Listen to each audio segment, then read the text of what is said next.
ముఖాముఖి కార్యక్రమానికి స్వాగతం సుస్వాగతం.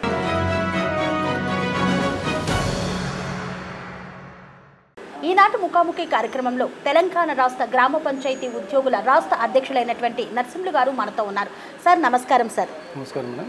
గ్రామ పంచాయతీ ఉద్యోగులు అంటే ఈ మధ్య కాలంలో చాలా ఇబ్బందులను ఎదుర్కొంటున్నాం.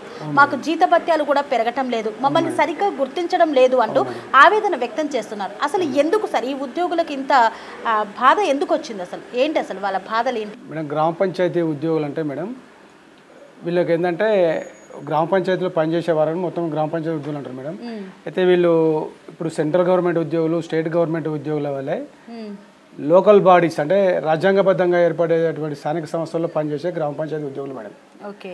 అయితే వీరికి అందరి ఉద్యోగులకు ఇచ్చినట్టుగా వీళ్ళు రాష్ట్ర ప్రభుత్వం ప్రత్యేక గ్రాంట్ ఏర్పాటు చేసి సాలరీస్ ఇస్తేనేమో ప్రాబ్లం లేకపోవు మేడం. అయితే వీళ్ళు గ్రామ పంచాయతీలోకి వెళ్ళి జీతం తీసుకోమంటారు. ఒక గ్రామ పంచాయతీల పైసలు ఉంటున్నాయి, ఒక గ్రామ పంచాయతీలు ఉంటలేవు. కాబట్టి వాళ్ళు పనిచేసి సర్పంచులు వాళ్ళు పనిచేసి వాళ్ళ బిల్లులకే ప్రాధాన్యత ఇస్తున్నారు. కాబట్టి ఎంప్లాయీలకు శాలరీ విషయంలో ఎక్కువ ప్రాధాన్యత ఇవ్వకపోవడం వల్ల ఉన్న పైసలు వాళ్ళే బిల్లు చేసుకొని తీసుకోవడం వల్ల ఎంప్లాయీస్ శాలరీస్కి వచ్చేందుకు డబ్బులు ఉండలేక ఇవ్వలేకపోతారు. దీనికి ఈ సమస్య పరిష్కారానికి మేడం రాష్ట్ర ప్రభుత్వము గ్రామ పంచాయతీ ఉద్యోగులకు ప్రత్యేక గ్రాంట్ ఏర్పాటు చేసి ప్రభుత్వ గ్రాంట్ ద్వారానే వేతనాలు ఇస్తే ఈ సమస్య పూర్తిగా ప్రక్షాళన అవుతుంది మేడం. ఓకే. అంటే ఏదైతే గ్రామ పంచాయతీల కింద ఉన్నటువంటి ఇప్పుడు కార్మికులు అని కూడా అంటూ ఉంటారు, ప్రతి ఒక్క పనికి గ్రామ పంచాయతీ కార్మికులే వచ్చి ముందుండి చేస్తూ ఉంటారు. కరోనా టైంలో కూడా వారు ఎన్నో సేవలను అందించారు. సో వారికి ఇప్పటికీ కూడా జీతం అనేది కరెక్ట్గా లేదంటారు. లేదు మేడం. అయితే ఇప్పుడు గ్రామ పంచాయతీ ఉద్యోగులు కరోనా టైంలో వాళ్ళ ఆత్మ బంధువులే కూడా ఆ కరోనా వచ్చిన పేషెంట్ దగ్గరకు వచ్చి పని చేయలేని పరిస్థితిలో వాళ్ళకు సహకరించలేని పరిస్థితిలో గ్రామ పంచాయతీ ఉద్యోగులే వాళ్ళకు ఆహారం ఇచ్చి నీళ్ళు ఇచ్చి మందులు ఇచ్చి కనీసం చనిపోతే కూడా శవదహనం కార్య కూడా వాళ్ళ బంధువులు రాకపోతే గ్రామ పంచాయతీ ఉద్యోగులే దహన సంస్కారాలు చేసిన పరిస్థితి మేడం. అటువంటి ప్రజలకు క్రియాశీలకంగా వాళ్ళకు సేవ చేస్తున్న సిబ్బందిని ఈ రాష్ట్ర ప్రభుత్వం గుర్తించి వాళ్ళకు ప్రత్యేకంగా ఒక గ్రాంట్ ఏర్పాటు చేసి వేతనాలు ఇవ్వాలని మేము ఉద్యోగ ప్రక్షాళన ప్రభుత్వాన్ని కోరుతున్నాం మేడం. ఓకే. అంటే కాంట్రాక్ట్ బేసిక్లో కూడా కొంతమంది కార్మికులు ఉన్నారు కదా. అవును మేడం. సో వారు కూడా ఇదే దానికి వర్తిస్తారా? ఇప్పుడు గ్రామ పంచాయతీ ఉద్యోగులు అనేది మేడం అంతా గత ప్రభుత్వం వచ్చినాక 51 జీవో తీసుకొచ్చి స్థానిక సంస్థల్లో పనిచేసే లోకల్ బాడీ ఉద్యోగులు ఎవరైతే ఉన్నారో వీళ్ళంతా ఫిక్స్డ్ వేతనంపై పనిచేసేది మేడం గతంలో. అయితే ఈ 51 జీవో తీసుకొచ్చి అందరినీ అవుట్ సోర్సింగ్ కింద తీసుకొచ్చి 1 ఇయర్ తర్వాత మళ్ళీ వీళ్ళ సేవలు మాకు అవసరమని గ్రామ పంచాయతీ తీర్మానం మేరకు వీళ్ళని ఉద్యోగులకు గుర్తించి వీళ్ళకు వేతనాలు ఇవ్వాలనేది ఒక 51 జీవోలో చేర్చింది మేడం. ఇట్లా చేర్చడం వల్ల ఏంటంటే గ్రామ పంచాయతీ ఉద్యోగులు అంతా అవుట్ సోర్సింగ్ కిందకే వస్తారు. వీళ్ళు ఒక ఫిక్స్డ్ ఒక రెగ్యులర్ ఎంప్లాయీల కింద గుర్తింపబడతారు మేడం. ఇప్పుడు ఈ 51 జీవో వచ్చినప్పుడు ఏం చేసింది మేడం అంటే ప్రభుత్వము 500 మందికి ఒక మల్టీపర్పస్ ఎంప్లాయీని నియమించారు. ఈ 500 మందికి ఒక మల్టీపర్పస్ వ్యక్తి అన్నప్పుడు 500 మందికి ఒక పోస్ట్ క్రియేట్ చేసి ఆ క్రియేట్ చేసిన పోస్టులో వీళ్ళందరినీ కన్సల్ట్ చేసి ఒక ప్రభుత్వం ఒక గ్రాంట్ ఏర్పాటు చేసి ఆ గ్రాంట్ ద్వారా వేతనాలు ఇస్తే బాగుంటుంది మేడం. అట్లా కాకుండా మల్టీపర్పస్ అని అన్ని పనులు అంటే ఎలక్ట్రీషియన్ వర్క్ కానీ, శానిటేషన్ వర్క్ కానీ, బిల్ కలెక్షన్ కానీ, ఈ మధ్యలో హరితహారం పని కానీ ఈ స్టేట్ గవర్నమెంట్ స్కీములో ఉన్నటువంటి పనులు కూడా ఈ గ్రామ పంచాయతీ ఉద్యోగులతోటే చేపిస్తారు. అయితే మల్టీపర్పస్ అనే పేరుతోటి ఇంకేం చేపిస్తారు మేడం అంటే ఇప్పుడు విద్యా సంస్థలో స్వీపర్స్ లేరు, అక్కడ పారిశుద్ధ్యం కూడా గ్రామ పంచాయతీ ఉద్యోగులు చేయాలి. అంగన్వాడీలో కూడా పారిశుద్ధ్యం కూడా గ్రామ పంచాయతీ నిర్వహించాలి అనే దాని మీద మొత్తము పని భారం ఎక్కువైపోయి వేతనము శ్రమకు తగ్గ వేతనము వస్తలేదు, పని భారం ఎక్కువైపోయింది. కనీసము గ్రామ పంచాయతీ ఉద్యోగులకు ఒక కనీస వేతనాలు లేవు. అంటే మినిమం ఎంత వస్తుంది సార్ ఇప్పుడు ప్రస్తుతం గత ప్రభుత్వం ఏం చేసింది మేడం అంటే 8,500 ఒక మినిమం అందరికీ ఒకే లెక్కలా ఉండాలని చెప్పి మినిమం 8,500 రూపాయలు జీతం చేసి అందులో స్కిల్ అన్స్కిల్ సెమీ స్కిల్ అని ఏమి చూడకుండా అందరిని ఒక్క ఘాటులనే కట్టేసి 8,500 ఇచ్చి మల్టీపర్పస్ పేరుతో కారోబారు బిల్ కలెక్టర్లు గతంలో పంచాయతీరాజ్ వ్యవస్థ ఏర్పడ్డప్పటికెళ్ళి ఇప్పటి వరకు కూడా రికార్డుల నిర్వహణ, పని చేయించడము ఇతర సిబ్బందితోటి సర్పంచ్కి సమానంగా వాళ్ళేమో పొలిటికల్ ఎగ్జిక్యూటివ్ అయితే ఈ కారోబార్ బిల్ కలెక్టర్లు వర్కింగ్ ఎగ్జిక్యూటివ్ అయి పనిచేసిన వాళ్ళని కూడా మల్టీపర్పస్ పేరుతో పారతో పనిచేసే వాళ్ళను పెన్నుతో రాసి పనిచేసే వాళ్ళని ఒకే గైడ్లో కట్టి గత ప్రభుత్వము గ్రామ పంచాయతీ ఉద్యోగులకు తీరని అన్యాయం చేసింది మేడం. అందరినీ సమన్యాయం చేస్తూ అందరికి 8,500 మాత్రమే ఇచ్చింది. కాకపోతే వారి కష్టానికి దగ్గర ప్రతిఫలంగా ఉద్యోగాలు కానీ వేతనం కానీ లేదంటారు. లేదు మేడం. అయితే అందులో మేము కారోబార్ బిల్ కలెక్టర్ అంటే మేడం మేము క్లరికల్ వర్క్ చేస్తున్నాం. అయితే ఈ శానిటేషన్లో పనిచేసేటోళ్ళం కానీ ఎలక్ట్రీషియన్ పనిచేసేటోళ్ళం కానీ ట్రాక్టర్ డ్రైవర్లం కానీ వీళ్ళందరినీ ఒకే తాడి కిందికి ఒకే వేతనము ఒకే పని అందరు అన్ని పనులు చేయాలి అనే దాని మీద మల్టీపర్పస్ అనే దాని మీద ఎక్కువ అన్ని పనులు చేయాలా అన్ని మల్టీపర్పస్ అంటే ఎక్కువ పనులు చేయాలి అనే ఉద్దేశం మీద ఈ జీవో తీసుకొచ్చి చదువుకున్న వాళ్ళను చదువురాని వాళ్ళను స్కిల్ ఉన్న వాళ్ళను అన్స్కిల్ వాళ్ళను సెమీ స్కిల్ వాళ్ళను అందరిని కలిపి ఒకే జీతం వేయడం వల్ల చదువుకున్నటువంటి కారోబార్ బిల్ కలెక్టర్లో గ్రాడ్యుయేషన్ పోస్ట్ గ్రాడ్యుయేషన్ చేసిన వాళ్ళు ఉన్నారు మేడం. వీళ్ళందరికీ అన్యాయం జరుగుతుంది. ఓకే, అంటే ఎలా చేస్తే బాగుంటుందని మీరు అనుకుంటున్నారు? ఎలాంటి విభజన కావాలనుకుంటున్నారు? ఎలాంటి వేతనం కావాలనుకుంటున్నారు? మేడం గత ప్రభుత్వాలు 2000 సంవత్సరంలో పంచాయతీని రెవెన్యూను క్లబ్ చేసి ప్రతి గ్రామ పంచాయతీకి ఒక అధికారి నియమించాలని గత ప్రభుత్వాలు ఏం చేసింది, రెవెన్యూని పంచాయతీని క్లబ్ చేసి రెవెన్యూలో పనిచేసే పార్ట్ టైము విఏఓలు ఉన్నాను వాళ్ళను పంచాయతీ సెక్రటరీగా నియమించారు. మేము గ్రామ పంచాయతీలో మాతృ సంస్థల్లో పనిచేసేటువంటి కారోబార్ బిల్ కలెక్టర్లు గ్రాడ్యుయేషన్ పోస్ట్ గ్రాడ్యుయేషన్ ఉన్న వాళ్ళని కూడా మాకు పంచాయతీ కార్యదర్శులు ఇవ్వకుండా అన్యాయం చేశారు. మేము న్యాయస్థానానికి వెళ్తే న్యాయస్థానం హైకోర్టు కూడా మాకు ఈ ఎలిజిబిలిటీ ఉన్న కారోబార్ బిల్ కలెక్టర్ కూడా పంచాయతీ కార్యదర్శులు తీసుకోమని కోర్టు ఆదేశిస్తే కూడా అప్పటికెళ్ళి ఇప్పటి వరకు కూడా ఇప్పుడు వచ్చిన ప్రభుత్వాలు కూడా మాకు న్యాయం చేయలేదు. మన చదువుకున్న వాళ్ళని కూడా మాకు పంచాయతీ కార్యదర్శులుగా పోస్టులు ఇవ్వలేదు. గత ప్రభుత్వము అంటే కాంగ్రెస్ ప్రభుత్వము 2013లో ఉన్న పోస్టులను మొత్తము పంచాయతీ ఇప్పుడు గ్రామ పంచాయతీలు పనిచేసే వాళ్ళు ఎంతమందిరు, కాంట్రాక్ట్ కార్యదర్శులు ఎంతమందిరు, మెడికల్ ఇన్వాల్టేషన్లో వచ్చిన కార్యదర్శులు ఎంతమందిరు వీళ్ళందరూ లెక్కలు తీసి అందరినీ రెగ్యులర్ చేసింది. కాంట్రాక్టు కార్యదర్శులను కానీ మెడికల్ ఇన్వాల్టేషన్లో వచ్చిన వాళ్ళని కానీ. అందులో కారోబారం బిల్ కలెక్టర్ కూడా ఒక 1200 మంది ఉంటే వీళ్ళని కూడా రెగ్యులర్ చేయాలని గవర్నమెంట్ మా పర్టికులర్స్ అడిగింది మేడం. అడిగినాక అన్నీ సేకరించినాక ఏమైందంటే అప్పుడే మేల గవర్నమెంట్ మా పర్టికులర్స్ సేకరించినాక జూన్లో తెలంగాణ వచ్చింది. కొత్త గవర్నమెంట్ వచ్చినాక కేసీఆర్ ప్రభుత్వం వచ్చినాక గత కాంగ్రెస్ గవర్నమెంట్లో ఉన్నటువంటి ఫైళ్ళను ఏవి కూడా పరిశీలించలేదు. మేము ఎన్నో మార్లు పోయి విజ్ఞప్తులు చేసినా కూడా మా విజ్ఞప్తులు పట్టించుకోలేదు. లాస్ట్ చివరి దశలో కేసీఆర్ గవర్నమెంట్ నీళ్ళ కోసం నిధుల కోసం ఉద్యోగాల కోసం పోరాడి అమరుల త్యాగాలతోటి సాధించుకున్న ఈ తెలంగాణలో మాకు న్యాయం జరుగుతుందని కేసీఆర్ ఎంబడున్నా కూడా మాకు అందరికీ న్యాయం చేసినా కూడా మా గ్రామ పంచాయతీ ఉద్యోగులకు న్యాయం చేయలేదు. మేము లాస్ట్ చివరి దశలో 2016లో మేము అందరం గ్రామ పంచాయతీ ఉద్యోగులం ఐక్యంగా ఉద్యమిస్తే మీరంతా సమ్మెలు చేస్తారా అనే కక్ష సాధింపు ధోరణితోటి మమ్మలను 2000 3000 చిన్న చిన్న పంచాయతీలో 2000 3000 జీతాలు ఇచ్చేది 5000 జీతాలు ఇచ్చేటువంటి పంచాయతీలలో అందరికీ 8500 ఒకే జీతం ఇస్తున్నాం అని చెప్పి 51 జీవో తీసుకొచ్చి మల్టీపర్పస్గా అందరూ ఇదే పని చేయాలని చెప్పి చదువుకున్నోడు చదువుకోవాలని చెప్పి మాకు ఎటువంటి ప్రమోషన్లు ఇవ్వకుండా రెగ్యులరేషన్ చేయకుండా ఎటువంటి చేయకుండా మాకు చాలా అన్యాయం చేసింది మేడం.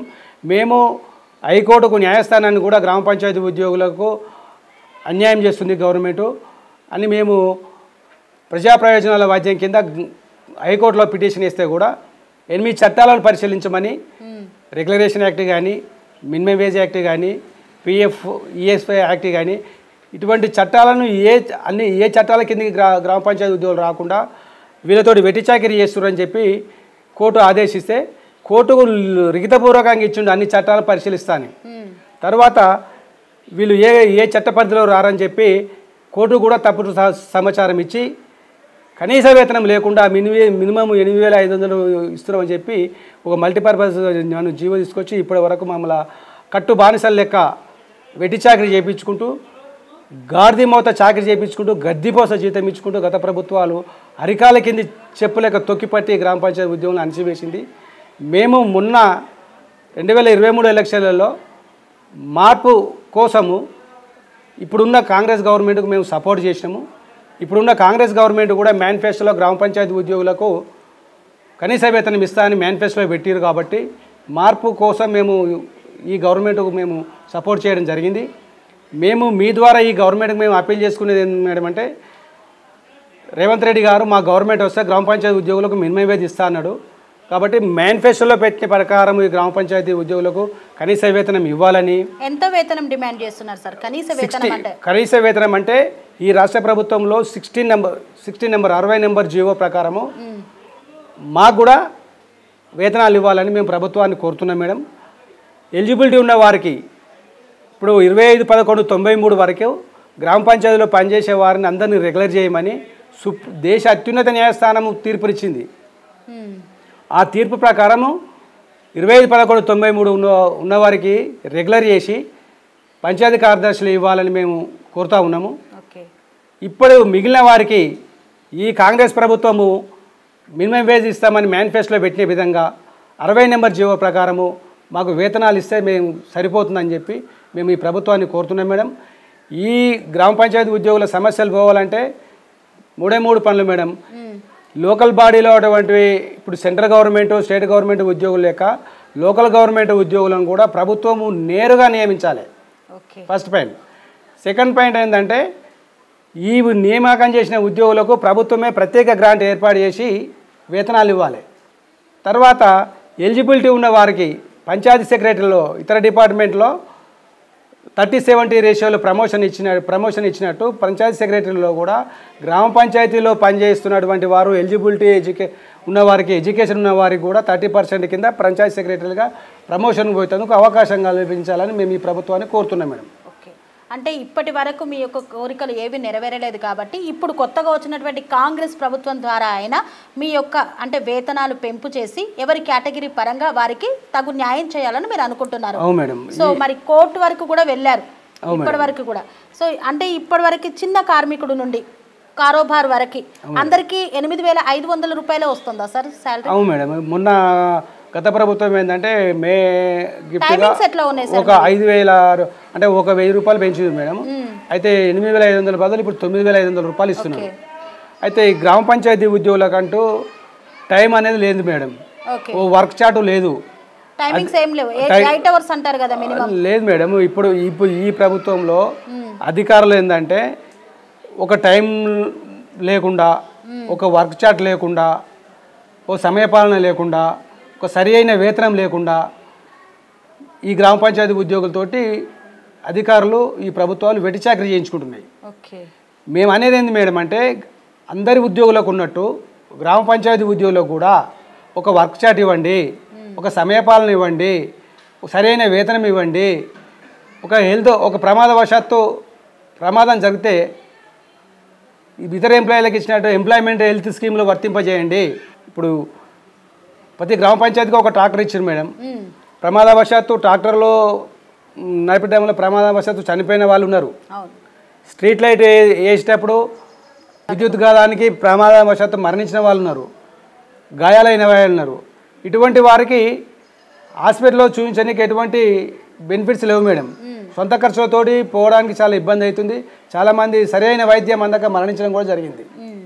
తర్వాత ఈ కుటుంబాలకు పెద్ద దిక్కు పోయింది కాబట్టి ఒక స్కేల్ పోస్ట్ లేక, ఒక పెన్షన్ లేక, ఒక ఎటువంటి ఆధారం లేక కూడా ఆ కుటుంబాలు వీధినబడ్డ కుటుంబాలు ఉన్నాయి మేడం. ఇప్పుడు గ్రామ పంచాయతీ ఉద్యోగులు ప్రమాదవశాత్తు చనిపోయినా, ఏజ్ బార్ అయి చనిపోయినా కూడా వాళ్ళకి ఎటువంటి బెనిఫిట్స్ కానీ పెన్షన్స్ కానీ ఏవి లేవు మేడం. ఒక అనాథ లెక్క మనిషి 10 రూపాయలు 5 రూపాయలు చందాలు చేసి ధన సంస్కారాలు చేసిన రోజులు ఉన్నాయి మేడం గ్రామ పంచాయతీ ఉద్యోగులు. అంటే గ్రామ పంచాయతీ ఉద్యోగులు అంటే ఇంత కింది స్థాయిలో ఇంత అనగారికంగా ఇంత అణచబడుకుంటూ ఇంత హీనంగా ఉన్నారు మేడం. ఇటువంటి ఇప్పుడు మేము ఈ గవర్నమెంట్ మేము ఈ ద్వారా కోరుకునేది మేడం అంటే ఈ ప్రభుత్వం ఎట్లయితే గ్రామ పంచాయతీ ఉద్యోగులకు కనీస వేతనం ఇస్తా అని మేనిఫెస్టోలో పెట్టిందో ఆ ప్రకారము అందరి గ్రామ పంచాయతీ ఉద్యోగులకు కనీస వేతనం ఇవ్వాలి. ఈ గ్రామ పంచాయతీ ఉద్యోగులను కూడా ప్రభుత్వమే నేరుగా నియామకం చేయాలి. సర్పంచ్ల ద్వారా నియామకాలను రద్దు చేయాలి. ఈ ఉన్న గ్రామ పంచాయతీ ఉద్యోగులకు అందరికీ ఒక సపరేట్ గ్రాంట్ ఏర్పాటు చేసి గ్రాంట్ ద్వారానే వేతనాలు ఇవ్వాలి. అర్హత గల డిగ్రీలు ఉండి అర్హత గల వారికి అందరికీ ఇతర శాఖల్లో ప్రమోషన్లు 30-70 రేషియోలో ప్రమోషన్లు ఇచ్చినట్టు పై స్థాయికి వెళ్ళేటట్టు పంచాయతీ సెక్రటరీలో కానీ ఇతర అటెండర్లు క్లర్క్ పోస్టులలో పోయేటట్టు కానీ ప్రమోషన్ ఛానల్లో కూడా మనకు వర్తింపజేయాలని మేము ప్రభుత్వాన్ని మీ ద్వారా కోరుతున్నాం మేడం. ఓకే, గ్రామ పంచాయతీ ఉద్యోగుల రాష్ట్ర అధ్యక్షులైనటువంటి నరసింహులు గారు చెప్పినట్టు విన్నారు కదండి. మరి చిన్న కార్మికుడు నుండి పెద్ద స్థాయి ఉద్యోగుల వరకు కూడా ఒకే వేతనాన్ని ఇస్తూ వారి యొక్క శ్రమను దోపిడీ చేస్తున్నారు. అదేవిధంగా ప్రభుత్వం వారిని గుర్తించి సరియగు వారి ఉద్యోగానికి సగ్గ వేతనాన్ని కల్పించాలని, అదేవిధంగా వారికి ఒక ప్రొటెక్షన్ అంటే వారికి కనీసము వైద్యం, విద్య, వారి కుటుంబానికి భరోసా అందించాలని ఈ సందర్భంగా వారు డిమాండ్ చేస్తున్నారు. ప్రభుత్వం మరి వారి యొక్క బాధలను అర్థం చేసుకొని వారి ఆవేదనను విని వారికి కావలసినటువంటి సౌకర్యాలను కల్పించాలని ఆశిస్తూ TR9 టీవీ. స్వామి బోధానంద గోసేవ ఆశ్రమం సైథాపూర్. జ్యోతిష్యం, వాస్తుశాస్త్రం మన పూర్వీకులు మనకిచ్చిన వరం.